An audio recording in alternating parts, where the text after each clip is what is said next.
El Ateneo de Lengua y Cultura Guaraní denuncia otro humillante desalojo de la comunidad indígena Abá Guaraní de Cristo Rey, Ibiraro Baná, departamento de Canindeyú.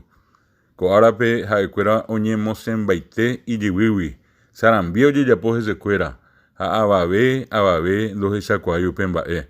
Es una verdadera vergüenza, nos causa un profundo dolor este desamparo, este abandono, esta manera tan vil de agredir, de reducir, de humillar a los hermanos indígenas.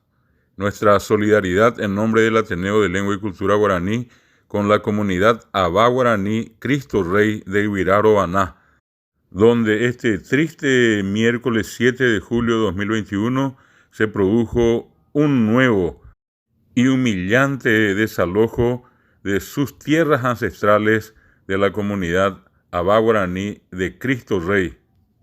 No, tago viaje para desalojo y cotaina. Con la y por a mí mi jaigo ojo tan de mágico yo desalojar y no niño tengo la soja porque la soja pues o viaje vengo a 3200 y que ya vengo y por nada más.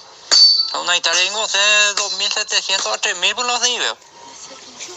Upeango más de 10 millones pues ya porque por Italia no me no dinero. Cuando yo tengo 100 Italia pues que upeango hay metemos 1000 millones ya pues que nada. Sala desalojo con 120 millones pues vale. Upea va a pagar que el Estado vea ya, ojo, más 100, 150 policías. Upea ya desalojo ya por mí.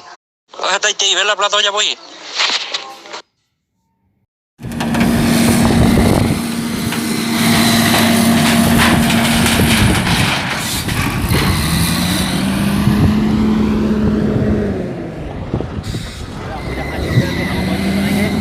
Pokoknya mau apa sih,